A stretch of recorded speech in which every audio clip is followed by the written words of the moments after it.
Right, let's say a period chat about McLaren. They need to get their priorities straight. They really do. First thing I want to touch on, Zach Brown ahead of the Italian Grand Prix saying that they have 2 number 1 drivers, it's a great thing. And when I heard him say that, I was thinking, is it though? I mean, like, at the beginning of a season, the beginning of a new season, having both drivers on equal footing, equal opportunities, yes, fine. That is the right thing to do. Having a 1-2 setup right from the word go in a season, not good. Having them both on equal footing, fine. 2 number 1 start of season, that's fine, no problem there. However, we're not at the start of the season anymore. We are 16 rounds into the season. And other than the start of a season, because here's the thing. Like, two drivers, they both want to be number 1, neither driver's going to back down. It risks kind of costing them points, if you can what I mean. Risk costing them points unnecessarily. Because neither driver wants to back down, and McLaren hasn't been implementing a number 1, number 2 strategy when you could argue they should have been. Now, especially at the point of the season that we're at, and then the way it's been the last few races with, are they trying to see if they can make a bid for the driver's title with Lando, which I think it's unlikely he'll get it, but the point is, constructors is on the line for them. They're on a good shot for that. Driver's title, if they want to have an outside shot at it, they should be, prioritizing Lando. On this whole thing with McLaren, Will Buxton kind of worded it quite nicely in the post-race show for Italy, which I'll link it in the description. I'll leave a timestamp to link to the live stream of F1's post-race show. It should start at 24 minutes, 17 minutes in, but if it doesn't, that's the time you go to. And basically, one of the things he said in this whole scathing rant about McLaren, which again, I recommend you go watch it, linked below. He said, they're going to throw it away, and they'll have deserved to. I'm like, I agree. McLaren are going to throw this away if they are not careful. I'm like, on the 1-2 thing, yeah, maybe there is something in Oscar's contract, as Will says, maybe there's something in his contract that says, they have to be on equal footing, which that really wouldn't surprise me, given his manager is Mark Webber, who maybe he just doesn't want Oscar to go through the same crap at McLaren as what he went through at Red Bull. Fair. But again, we're at a point in the season where naturally, as the season goes on, it would be natural for a team to prioritize one driver over another if one of them's in a more advantageous position. It would suck for Oscar to have to take on that number 2 role if McLaren do decide to do that for the rest of the season, which I don't know why, I don't see it happening, but I could be surprised. They could prove me wrong. But it would be the right thing to do. So long as come the new season, come 2025, they're back on equal footing at the start of the year. Look, overall, I do agree with Will. I agree with his rant that they're gonna throw it away. To me, McLaren right now, they kind of remind me of Ferrari 2 years ago in 2022.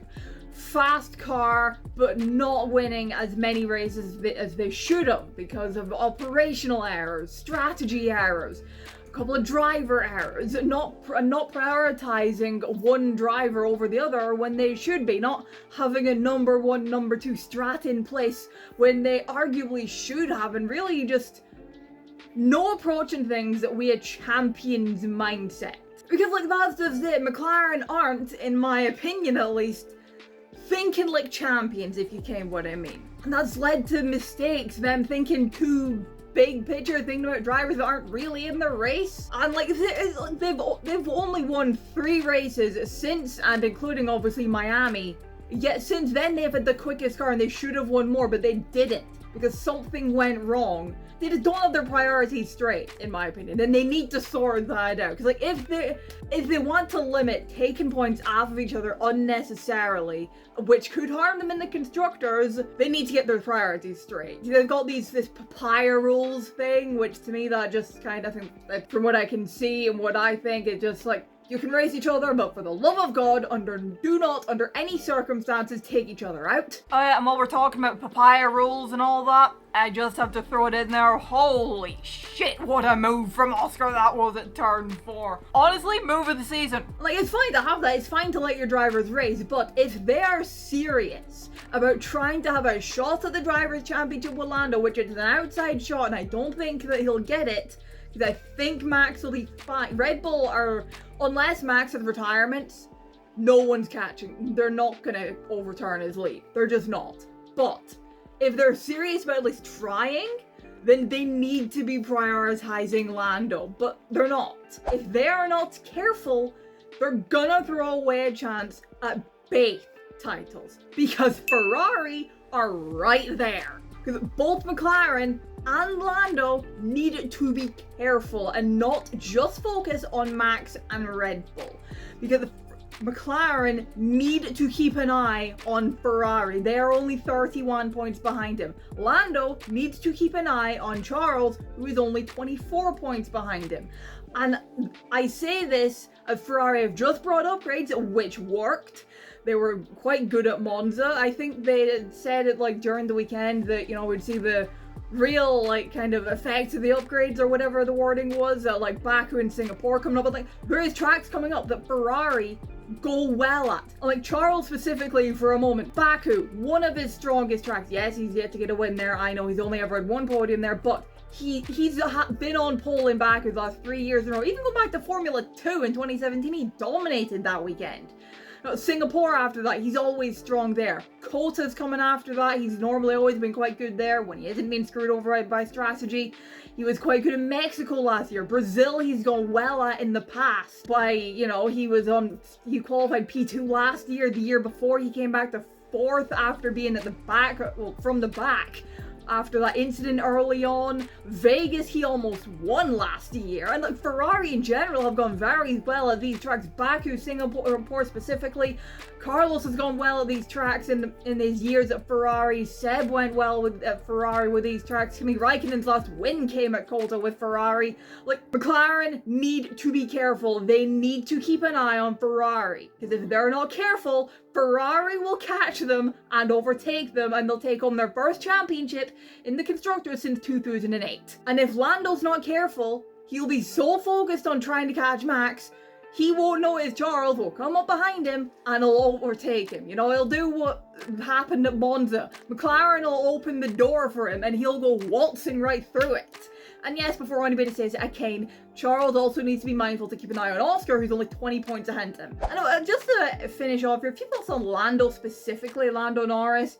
He's good, but he still has a ways to go, in my opinion. I mean, what's kind of been shown to us recently, like this season with him winning, is that, while he can win, he rather worryingly has only won when he's had a solid advantage over his direct rival toward it one win. It hasn't been much of a competition.